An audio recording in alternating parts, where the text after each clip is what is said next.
उम्मीद करती हूँ आपके सारे सवालों का जवाब भी आपको मिलेगा और अब हम सेशन की शुरुआत करें इसके पहले मैं अपनी टीम से रिक्वेस्ट करूंगी उनका इंट्रोडक्टरी वीडियो एक बार प्लीज प्ले कर दें। What do digital transformation, AI leadership, and late night TED Talks have in common? One man is shaping them all, Nitin Seth. From McKinsey India to COO at Flipkart, powering India's e-commerce engine, and then leading Fidelity International in India, Nitin has been at the forefront of strategy and innovation. Today, as co-founder and CEO of Incedo Inc., he is driving global advances in digital, data, and AI. But his impact goes beyond business. He co-founded Plaksha University, reimagining India's engineering education, and has influenced IT policy through NASSCOM councils. He is also the author of the best-selling trilogy Winning in the Digital Age, Mastering the Data Paradox, and Human Edge in the AI Age. Proud to announce a true trailblazer, Mr. Nitin Seth. और please एक बार फिर से जोरदार तालियों के साथ स्वागत करेंगे नितिन सेठ जी का। साथ ही साथ यहाँ पर हमारे बीच वेदांत अग्रवाल भी मौजूद हैं, जर्नलिस्ट है, साथ ही साथ ENBA अवॉर्डी। और इसी के साथ over to you Vedant, please proceed with the session. Thank you, and it's an absolute privilege to be in conversation with you, Mr. Seth. Let's dive right in, because I think what's particularly fascinating about this book, I mean, we talk about AI all the time and how it's going to take over all our jobs, how it's going to outpace humans, but I think you reframe the conversation about AI, around AI in your book. And to begin with, you have sort of defined AI not as a technological challenge, but a human challenge, as a human problem. So talk to us a little bit about that as we begin the conversation, because you talk about not competing with AI, but almost sort of adapting to it with human intelligence. And you say that this is a human problem, a human challenge, not a technological problem. I'm very impressed, and Vedant, that you picked up on that theme, because you're spot on. So what's happening with AI, and which really got me to write this book, is that AI is, in a sense, becoming more human than humans. And humans are becoming narrower. Humans are becoming more machine-like. And that really is, to me, the fundamental challenge. Now, AI is a genie that's, is the train which left the station. And AI, as we well know, there are a couple of things about AI, why it will keep on becoming stronger. The first is that it has absorbed the data of the world. And the second is that it is continuously improving. So, all these doomsday conversations around AI, you can't do much about it because it is going to happen. Now, the question really is that how do we as humans adapt? Yeah. So this is a big, I call it an inflection point in our journey. And as humans, we have faced many inflection points. There was fire, there was wheel, there was electricity, printing press, and so on. Each one of them were big inflection points, and we as humans use those inflection points to move up. Yeah? And this is also an inflection point. But what I worry about now, Vedant, is that, the early man was a very resourceful and resilient type of a species. Yeah? The centuries of industrialization and the comfort it has brought has made us a little lazy. Yeah? And with AI, that's kind of moving more in that direction, because a lot of our cognitive skills, which is the heart of who we are, problem solving, creativity, you name it, we are becoming very dependent on the machine. And that's what I worry about. that if we are able to play at our full potential, I think we will use AI as a way of kind of taking the next leap. Uh, but it requires an effort because our natural instincts, human instincts, I think have got a little subdued. I think that's a very interesting point you make. And building on that, you talked about how competing with AI or competing on machine terms is not going to be of any use. You talk about winning with very human qualities, and I think that's very rare for a business/tech book, because you are essentially inviting readers to return to human qualities like spirituality, sportsmanship, wisdom, very human qualities, and you are asking humans to become more human to actually win the AI race. Yeah, absolutely. I think, see, I'm a big believer in the human potential. And, if you see research, there are different numbers that we are perhaps operating at 5 to 20% of our potential. Yeah, so, we are nowhere, maxing ourselves. And, I think AI is going to require us to move closer to that 20% or more. Let me give you, more practical, view of that. So in the short term, now AI is impacting almost every job or process out there. But equally, AI is not giving the full answer. Yeah. Yeah, so any process, you get to a 60, 65, 70%, and it's becoming, we have seen over the last 6, 12 months that breaking beyond that to a 85, 90% has not been easy. So there is a big difference between the hype and the reality of AI implementations. That gap is typically what I would call context. Because most complex decision making, requires a lot of context. Human beings are very good at that. And that's a very human thing. So in the short, medium term, this thing about human in the loop, that everything will get more and more AI driven, but this context is what human beings will bring. Yes. Yeah, and that is perhaps less about the technical skills and more about the domain understanding. But this is also short, medium term. Because over a period of time, as AI learns, it will build more of that context. Okay. And the human need for what human is providing will go down. So we also have to be ready for that. So what happens next? The next is what I call human above the loop. Yes. Yeah, that it is not enough just how humans participate in a given process. The future is how we envision something new, a new product, a new business model, a new way of doing things. Yeah. Now that New workflow, perhaps. a new workflow, absolutely, and that requires a level of imagination, a different level of imagination. Now, let's make no mistake that AI also is good at creativity, yeah, or at least parts of the creative process. But creativity is very multidimensional, yeah, and which is where I think is going to be the next real human advantage, yeah, because short, medium term, human in the loop, but long term, it has to be human above the loop.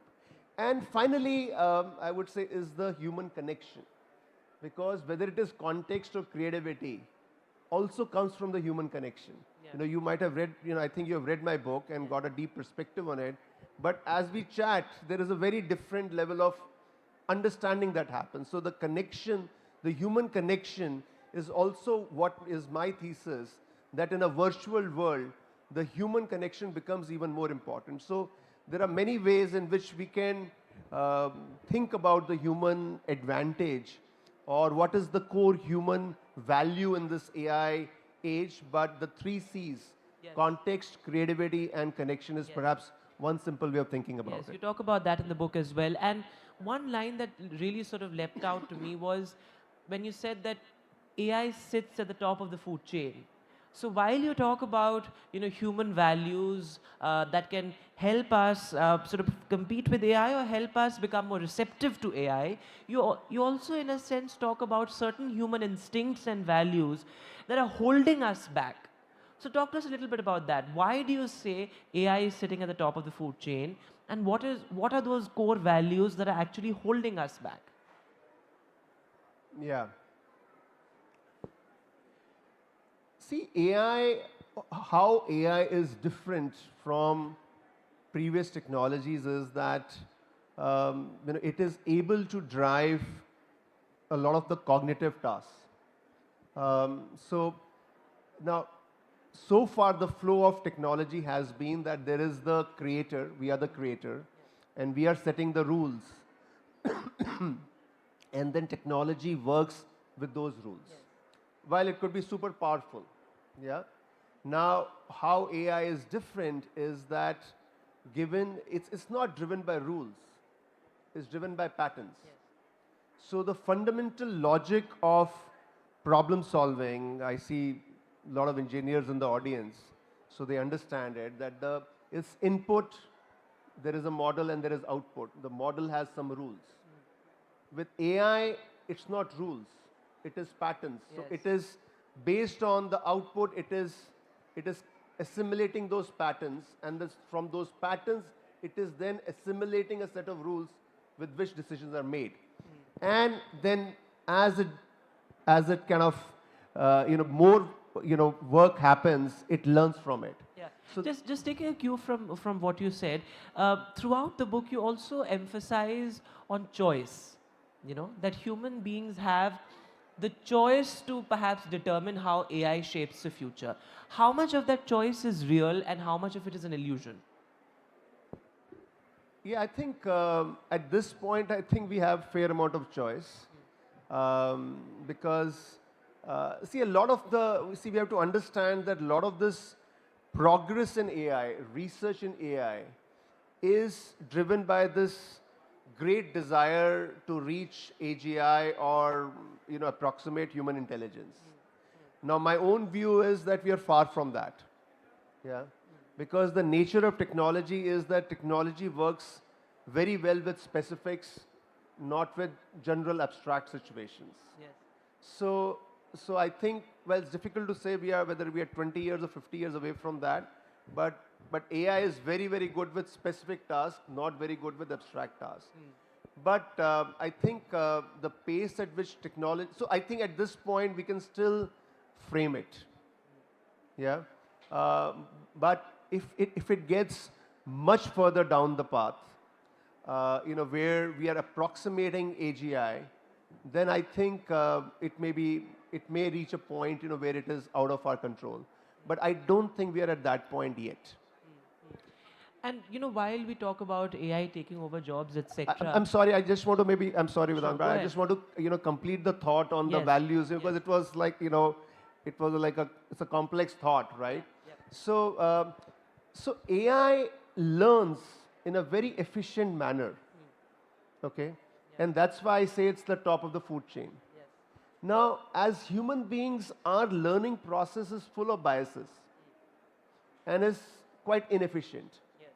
And I think that's the challenge, that we have to rise to a different level, and that's where you would see that I talk a lot about wisdom, Yes. and I talk a lot about spirituality. And you make a distinction between intelligence and wisdom. Absolutely, because intelligence is kind of more efficiency driven, which is to get to the right answer. Wisdom is more about saying what is the right question to be solved. So think about a world where data is abundant and you have models built on that data, and so everybody has access to that intelligence. So then what's the differentiation? The differentiation is going to the human wisdom. And the challenge is that the processes by which wisdom is developed, which is reflection, giving yourself time, that have got really compromised in this digital and AI age. Yeah, so that's why it's kind of a bit of a conundrum. It's a paradox that you have to use digital and AI. You can't really say, I'll become a hermit. but the more you use it, and if you're not conscious about it, what is actually going to be your source of competitive advantage, which is your wisdom, is going to get compromised. And in fact, there's one part of your, just building on the conversation on wisdom, you say wisdom is not just information, it is informed by data and information. Wisdom is not even gut, it is more than an instinct. It is not just instantaneous, but reflective. And in the chapter on wisdom, you also talk about how it can be nurtured and cultivated. And you talk about certain values like humility, for example, receptiveness and reflection, and about teaching and sharing what you have, and sharing it with others, etc. So talk to us a little bit about that, because wisdom is a very, I think perhaps the most compelling theme in your book, because you talk about how wisdom is so capacious. It's more than most things we know, and that can really help us navigate the AI age. So talk to us a little bit about wisdom and how it can be cultivated, and can AI cultivate it then too, or can it be cultivated within the realms of AI as well? See, it's interesting you spoke about the difference between wisdom and intelligence, and being in the business world and having started my career in McKinsey and spent a significant time there, I've seen it very, very close. That, supposedly there is a lot of intelligence out there, but still, like, disastrous decisions get made. Just a few years back, we had the Silicon Valley Bank collapse, and so many disasters, and I just always wondered that, highly intelligent, so many highly paid execs with all the possible data and analytics at disposal, and how do you end up making such stupid decisions? And that's where wisdom comes in, because there is a certain shallowness to intelligence. It is about things that you can just see. Wisdom is about depth. Wisdom is about depth. It's able to see problems in a very multi-dimensional way. And that needs time. The archetype of wisdom, when I think about wisdom, is the village elder. Yeah, because the village elder, there is only something, with gray hair or no hair, you get to, where you have seen a number of different situations. And it's not just that you have gone through the situations, you have also had time to reflect on it. And typically that means that you need some downtime, okay, to reflect on it. And then you are also sharing it, because unless and until you are sharing it, you don't process it together. Yeah. So those are the elements of it, and you mentioned humility. And that's a challenge with anybody who is seemingly successful. And I say seemingly successful, because even with a little bit of success, you start to think that I'm King Kong, and you stop listening, you stop learning. Yeah. So it's very rare that somebody is quite successful and also quite wise. Yeah. So and like in the digital and AI age, which is everything is moving with speed. It's very overweighted on intelligence and underweighted on wisdom, and which I think is a huge mistake. And then as you go through, my logic, I also link wisdom to spirituality. Yes. Because for me, spirituality is the fundamental process of going inside yourself. Because again, the world we are in, digital, data, AI, is very signal driven. There is a lot of outside in signals. Yeah. Whereas, and that's intelligence. That's the method of building intelligence. But wisdom is inside out, which is that you go inside yourself and you are able to process and bring all of these things together. And so at least for me, meditation is that method. Yeah, mindfulness and meditation, you talk about it as well. And we'll come to spirituality in just a bit, because I think one sort of underlying theme in your book also is that to be able to navigate the AI age, you need time away from it. And that is a very interesting idea. In fact, you also, I think, quote somebody in one of your chapters, and you say that, spirituality doesn't remove you from the world, but it gives you the tools to dive into it better and sort of and to not and gives you the tools to not drown. So I think that's a very interesting idea. But before I come to spirituality, you also talked about intelligence, wisdom in the corporate world, and a sense that we now need to move away from the traditional KPIs. You talk about how leaders need to have head, heart, and purpose. So would you say that, as we, we are of course in the thick of things and we are in the AI age, do we need to move away? Do our leaders need to move away from the traditional KPIs and think about human values, think more about things like purpose, things like intention, the law of karma also you mentioned at some point in your book. So is there a sense that to be able to navigate this age, we need to move away from the traditional KPIs, our leaders? Well, I think a lot about it because I also run a company. Yes. So I do have, a pressure of delivering performance. Now, I'll be very honest here, Vedant, that I know for sure, a lot of my colleagues are sitting here, that I think the KPIs as we have thought about them historically don't work. Yeah, because they bring like a narrow focus, and it's kind of really absurd that the intent I might have behind setting some KPIs, my colleagues read more into it than what I intended, and they get so narrow, narrowcast into it that end up missing out on the big picture. Yeah. So I know for sure that KPIs can only be directional.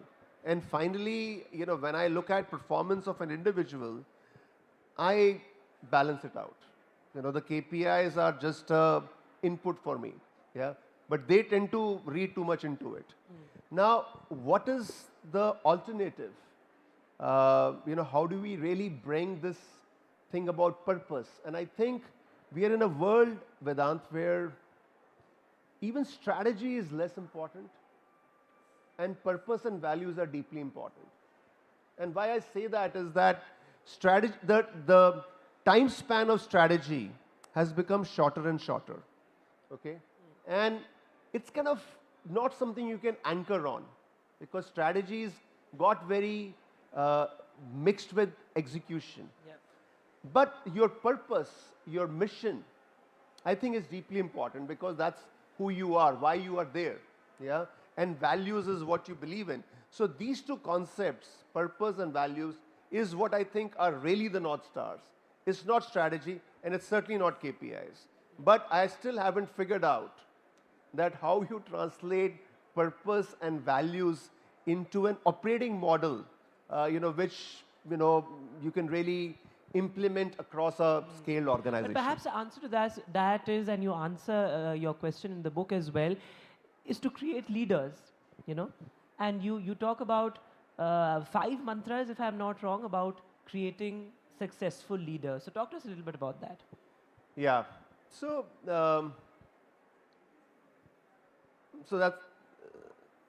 so first is why leaders. Okay. So I talk about AI age as the end of the era of jobs. And I also say that AI age is certainly the end of the era of managers.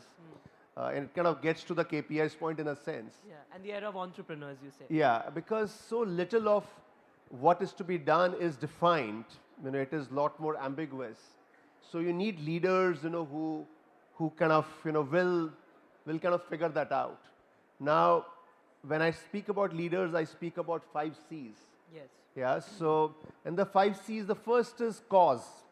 Yeah, that leaders are, it's not about, I make a difference between the leader as a noun and leading as a verb. Because to me, leading, the verb is a lot more important than the individual. Yeah, and it is the cause, which really is the heart of leading. And, what I've seen through my own experience, growing up, I was like a shy introvert. And then I went to engineering college and I had an opportunity of leading my hostel, becoming the sports secretary, and that just unlocked something. It was a cause, yeah? And that kind of released a certain energy. So cause is very important. The second is care. That leading is not about yourself, leading is about others. Giving before getting is what you said. Yeah, giving before getting. Then other C is character. That its leading is like this glass mirror, which if once broken cannot be repaired, and that's character. And is communication. That a leader has to tell his story himself or herself, and that's why communication is so important. Yes. So, like, while of course we're talking about reinventing leadership, let's also segue into this entire conversation about jobs.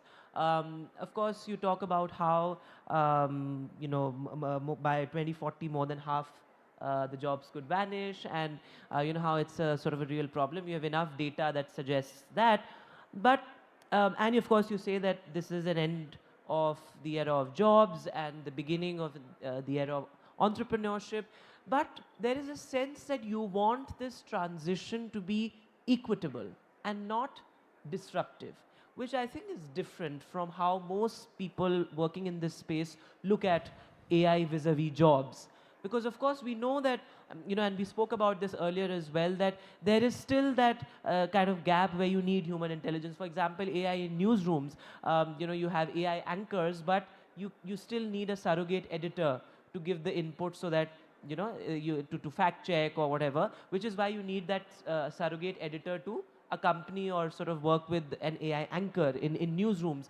But talk to us about this idea of how, while we acknowledge the fact that by 2040 half the jobs could vanish, we want this transition to be equitable. See, I don't think it's that we want, yeah, we want it to be equitable. It's not about like a capitalist or socialist view of the world. It is simply that the fundamental nature of digital data AI, these technologies, is that they are democratizing. Yep. They are democratizing, okay? And it's an opportunity for many that whether you're sitting in Boston or San Francisco, or you're sitting in Bhatinda in Punjab or Navsari in Gujarat, or Kurnool district, you have access to the same content now. Yep. You have access to the same tools now. The human potential, the human intelligence is equally there. So isn't that a natural thing? Isn't that the natural human thing that flowers should should bloom everywhere? Yeah. And there is, see the way, there is another view that so here in AI, we should also make a distinction between the infrastructure and application layers. And we were talking earlier as well that why I am a big advocate of focus on the application layer, especially for Bharat, especially for India. See, infrastructure layer today is very capital and technology intensive. Yeah. See, that is a game for big tech. If we go down that path, then AI is going to be owned by a few, and rest are minions. Rest are minions, yeah? And maybe a few will generate disproportionate value. Maybe governments are going to have some kind of a social subsidy structure. Yeah. But what a terrible view of the world. Yeah. Few people will earn in trillions, not billions. Governments will tax them, make crumbs available to minions where AI is doing all of their work, and they are sitting on the couch and watching Netflix series. Yeah. Isn't that like an absolutely terrible view of the world? Yeah. Versus a view, where we are see, with AI, every industry is going to get disrupted, Vedant. And you know it, including your industry, the whole news media industry, and you are part of that. And with that, a lot of the large enterprises will find it tough to make that transition. This is an opportunity for hundreds of thousands, if not millions of entrepreneurs. Yeah. Yeah, and I've been trying to give this slogan of Har Ghar Vyapar. Har Ghar Vyapar. That, we need an AI entrepreneur everywhere, every family. And that, if we can make that happen, isn't, So you know, I think, and I've seen it for myself, Vedant, that being an entrepreneur is perhaps the best journey you can be on in terms of realizing your human potential. And isn't that an amazing thing that lots and lots of people are trying to realize their human potential? And the output you will have as a society, as an economy, is going to be a multiplier versus a few trying to extract all that value. So multiple reasons why I think this is a good idea. Uh, but it is a lot of effort. It's a lot of effort because that's not the mindset. That's not the skill set. You know, we are still so hugely conditioned by this thing about jobs that this whole thing of that to leave the safe harbor of jobs and becoming an entrepreneur, let alone an AI entrepreneur, is something, you know, we need lot more conversation, lot more role models. Yeah, and it's interesting that you also talk about how we need a new breed of entrepreneur in your book. We don't just need any entrepreneur, but a new breed of entrepreneurship. You talk about the Musk mindset, about the moonshot mindset, somebody who's maverick and somebody who has that spirit of resilience. So talk to us about what you mean by this new breed of entrepreneur and the Musk mindset. See, I think especially when we think about India, if I may, see, the good thing I see is that there is a huge entrepreneurial energy. Yeah. And I see a lot of activity happening, but a lot of that, a disproportionate amount, is kind of like a get-rich-quick scheme. It's not deep on ideas. It's not deeply anchored on problems to be solved. Yeah. It is, you know, that, okay, this seems to be something which has worked in the US, and how quickly can I copy it here? Yeah. And if we really have to move from becoming a services nation, which is what we are today. See, services has been a very valuable business model for us as a country. Yeah. It has probably been the single biggest thing we have done well over the last 20, 30 years. Yeah. So, and I run a services firm, so we should all be very respectful to that model. But it did not really require a lot of curiosity. It did not really require a lot of innovation. Questioning also. It did not require questioning. It was very aligned with the way British left us. Good in English, good at, you know, just doing things. Completing your tasks. Completing your task, yeah. So, you know, very, order fulfillment driven. But the next opportunity in the AI age is to become a product nation. And that's very different. You know, that needs independent thinking. That needs deep questioning. That needs much more of risk-taking, taking a longer-term view. It's, again, the constraint today I see is not capital. It is not capital, but it is a mindset. Yeah. Because, we have got addicted to a certain, very easy kind of way. And that's, I think, the question for us and the much bigger challenge that how do we make that mindset change happen. And I think, that's absolutely fascinating because you also talk about problem solving in your book and sort of really complicating things for, complicating problems and deep questioning.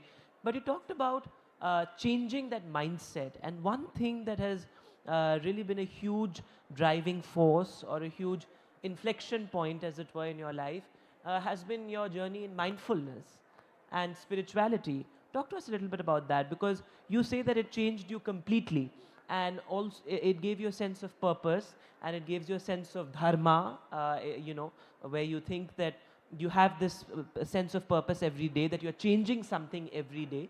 So talk to us a little bit about that, your journey in spirituality, mindfulness, how you practice that. There are some lovely pictures of yours in the book at the Art of Living retreat as well. So talk to us about that journey, a very personal aspect, but also something that has deeply changed you and how you look at your work as well. I think I've been extraordinarily fortunate, born in this country, where spirituality is in kan kan mein basa hai, yeah. Is in the essence of this land, So I don't think it is something that happened to me and then it changed my life. I think it has been a very intrinsic part of my life right from beginning. I think the first significant book I remember reading, maybe in grade 4 or grade 5, was the collected works of Swami Vivekananda, which I think had a very deep imprint on me. I think, well, when I went to IIT Delhi, the book that my sister gave me was the Bhagavad Gita. So it's been, and I first learned meditation when I was maybe 14 years old. Yes. So I've been very fortunate that spirituality or spiritual practices have been part of my life right from beginning, maybe 40 plus years. Of course, at different stages of my life, in any journey, there are triggers. One very big trigger for me was that I left McKinsey, did a startup, my first startup, Active Karma, which was a huge disaster. Yep. And that was the first time I probably faced failure in my life. And that's when, while I'd been doing meditation for a long time, I started, I did Art of Living, and it really, really helped me. And, it's been a very constant part of my life. You spoke about, I think early on, about silence and so on. So I go for at least one silence retreat every year. Yes. Most times, once in 6 months. And, it's kind of, if you have to work a lot, you need a lot of rest as well. If you have to talk a lot, you need a lot of silence as well. Yes. So it's been a very, very fundamental part of my thought process, what I do, not just at a philosophical level, but also at a practical level. Yes, If I have and to- talk to us about that, because I think that will be very useful for people here as well. Because you talk about how it has changed you as an entrepreneur, as a leader, given you better decision-making capabilities. So, this aspect of your life has actually had a direct bearing on your work as well, and on the practical aspects of your life. Yeah, so a lot of my colleagues know it, that before any meeting, any important client meeting, or if I have to give a presentation, I would typically, shut myself and meditate for 20 minutes. And complex conversations and whatever, as I meditate, the noise kind of settles down, and, I have clarity. So, it was interesting. I was at the Jaipur Literature Festival yesterday, and there were like 4 panelists. So, before the thing, everybody went and started to kind of, scribble notes, and I sat in meditation for 20 minutes. So that's been my method, that I found meditation to just, bring that clarity. When clarity is there, the decision making is so much better. But I don't think it's just in that tactical sense. It is also how one looks at life. I'm here. Why am I here? Is it to promote my book? I don't need to do that. It is because, I feel a sense of purpose. I feel that I have to contribute. I feel that I was fortunate enough that I had a set of experiences and I have gained some knowledge. I have to give it back. I have to give it back for some good, for a good for my country. And I think that also comes from that spiritual basis. Because, when you are on that path, you realize that you are just a speck in the vast ocean of infinity. Yeah, and it is but that speck is also important, and we have a purpose, and we have a purpose to contribute back. And I think that is very important. And in the age of AI, I think in many, many ways, if we, I talk about these 8 dimensions, in many ways, across those 8 dimensions, whether it is wisdom, which you started with, which is your favorite in problem solving, or, leadership, many of those aspects, if you think about it, for me, the core anchor is spirituality. And I think, the sense that one gets from your book also is that while AI has the capability to sort of take, surpass human beings in all cognitive domains, ultimately meaning in the largest sense of the term, or purpose as it were, but meaning, I think perhaps is a more appropriate word, that meaning is ultimately the only human monopoly. Would you agree? In a broad sense, yes, Vedant, but meaning also then has many manifestations. Meaning gets reflected in imagination, in direction, in vision. And I think those are, meaning is the source, but all of these manifestations are very important because, again, one of the most important messages I want people to take away, I think that message has not gone through yet because I've also, realized it over the last quarter. It's maybe not explicit in the book either, is the human in the loop and human above the loop. Because see, everybody's talking about co-intelligence and everybody's talking about the human in the loop. But we have to understand that the human in the loop is also time bound. If it is only human in the loop, the horizon of that is not more than 5 to 10 years. So it has to be human above the loop. And for human above the loop, it's a very different level of imagination that we need to cultivate. Now, that imagination will come from purpose, but that imagination is also about an expanded consciousness. We are able to see things we are able to see the bigger picture, where again, spirituality has a role to play. I would really like, the audience and through this conversation also, the notion that, yes, short, medium term is human in the loop, where purpose and meaning play an important role. But the longer term is human above the loop, where it has to be a very different level of imagination. Yes, and I think that's a very interesting point because, if looked at it simplistically, what you mean is that right now we are participating in the AI process, but we have to perhaps be ahead of the curve. And you talk about, and there's a very interesting line in the book where you say AI is becoming more human than humans. And I think to stay ahead of the curve, and that's, I think, one big takeaway from your book, to stay ahead of the curve, you need to become more human. Humans need to become more humans to be able to stay ahead of the curve.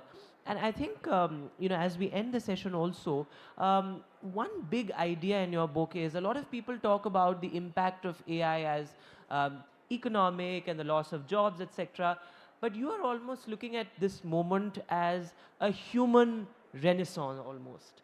And how it's, like you said earlier as well, it's a human inflection point. So talk to us a little bit about that, about the existential sort of crisis that can be unleashed if we don't stay ahead of the curve and if we don't stay above the loop.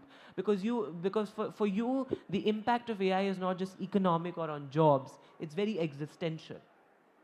Absolutely, absolutely. Right in the beginning, Vedant, we spoke about it, that this is not another technology change. Let's not be under any illusion. This is at the same level as fire, wheel, electricity. And all of these were important inflection points. And humans, we are very adaptive. We use that inflection point to rise up. This is a similar inflection point. And right in the beginning, we said, okay, AI becoming more human, humans becoming more machine-like. That's my concern. Yes. That's my concern.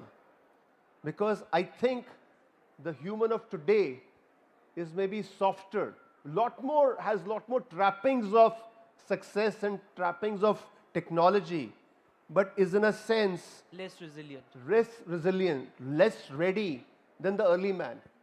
Because the early man was like a fighter, like because they had to go out there, hunt, survive, and so they were very, very tough. Okay, so the reason I wrote this book and all these conversations is that we have to be ready. We have to prepare ourselves as humans. If we play to our potential, this AI is going to be an amazing thing. This will push us to our next level, and maybe that next level is, space. Go to space and really, multi-planet. Whatever we saw in Star Trek, could become a reality. But if we are soft, if we keep on losing our cognitive skills, if we keep on pushing ourselves into a corner while AI is getting stronger, is getting to AGI. Yes. And to your earlier question, where we then lose control over it completely, then it is happy birthday. Yeah. And which is why you also talk a great deal about bouncing back and how important that is to sort of build resilience.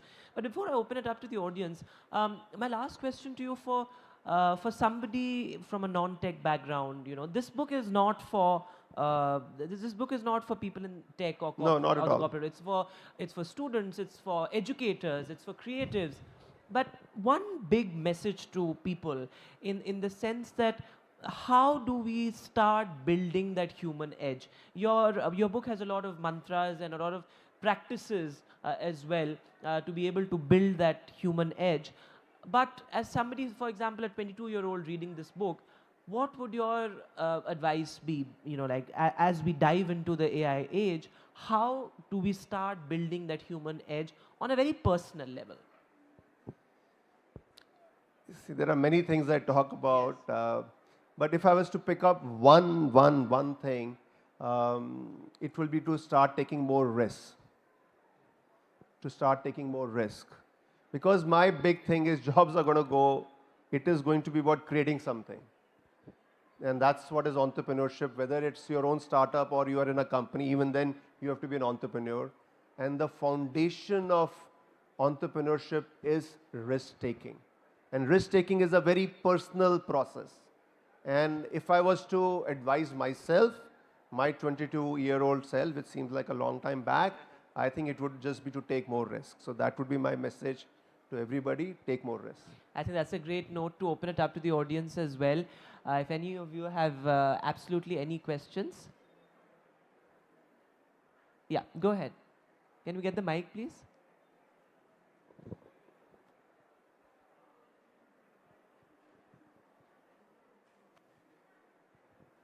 Hello, sir.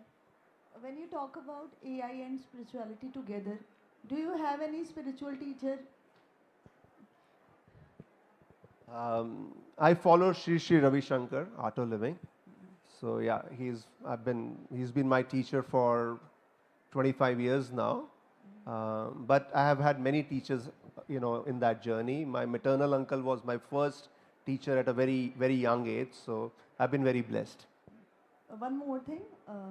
According to me, according to a writer perspective, I'm a writer too. Don't you think AI comparison to AI to a human is like घर की light को सूरज से compare करना? सूरज क्या है इसमें, human है कि एआई है? सूरज ह्यूमन है.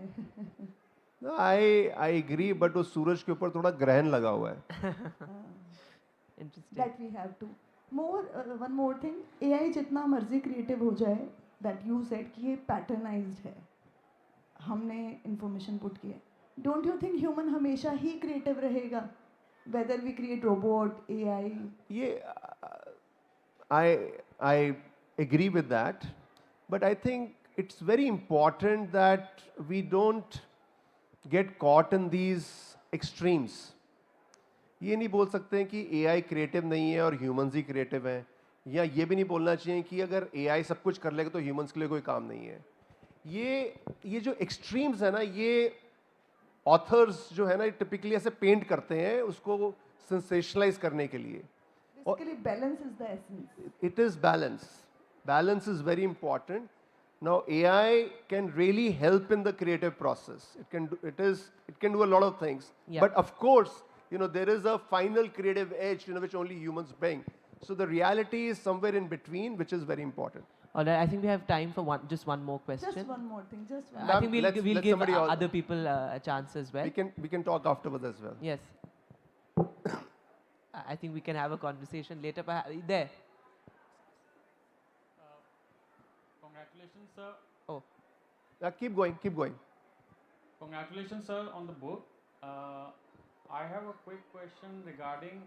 I recently came across an interview of Jeffrey Hinton over YouTube, citing the probability and the potential of AI, you know, overpowering humans. I know it's been touched upon quite a lot during this session, but just wanted to have your opinion if you have ever come across that interview as to how do you feel about it.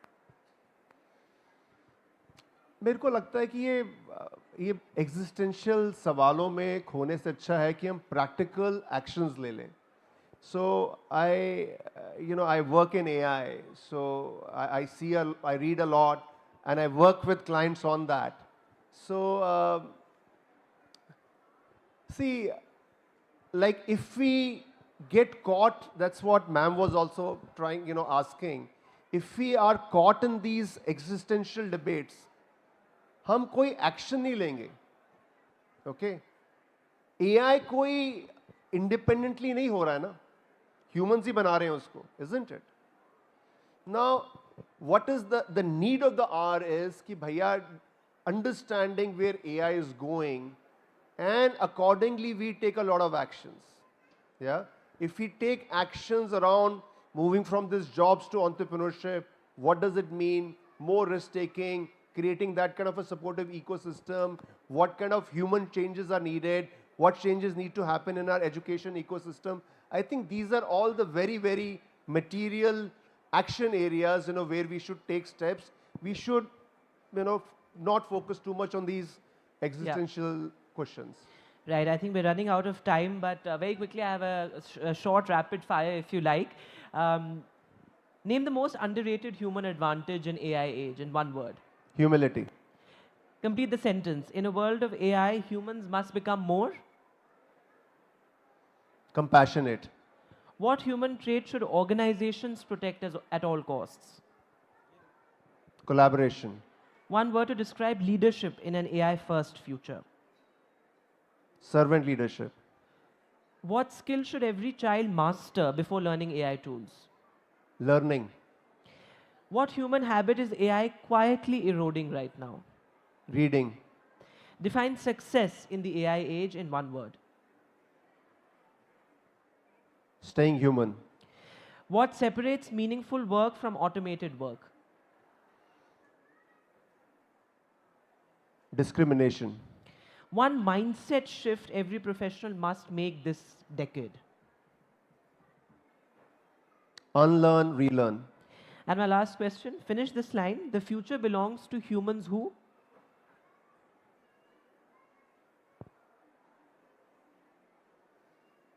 Keep striving. I think that's a great note to end the session on. Thanks very much, Mr. Nitin Seth. Always a pleasure talking to you. Thank you. Thank you, Vedant. You can clap a bit louder for Vedant. Sir, I request you to be on stage, please. And now I would like to invite Ms. Dipali Vashist, Chief Convener, BLF, to felicitate our guest, Nitin Seth.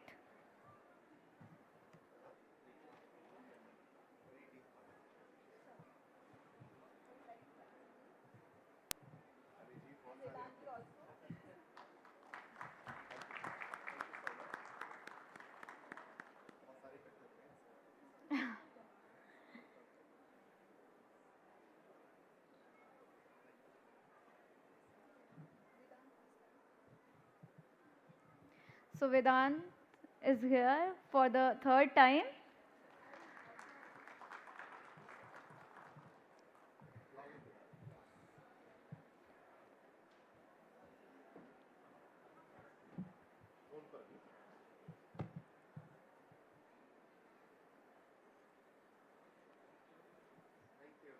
Thank you so much, sir. तो मैं उम्मीद करती हूँ आपको ये session बहुत पसंद आया होगा और देखिए इसके बाद से अब बात होगी एआई की हो चुकी है, लेकिन अब बात होगी एंटरटेनमेंट की और the art of being fabulous. तो शालिनी पासे हमारे बीच आ चुकी हैं, हम इसके ऊपर बात करेंगे। उनकी किताब उन्होंने खुद लिखी है, कई सीरीज़ में आपने उनको देखा है, साथ ही साथ कई बुक्स उन्होंने लिखी हैं और बहुत ही मोटिवेटेड स्पीकर। मैंने उनसे खुद अभी बात की और मैंने खुद फील किया है कि she is very down to earth. तो देखिए उन्होंने कई बार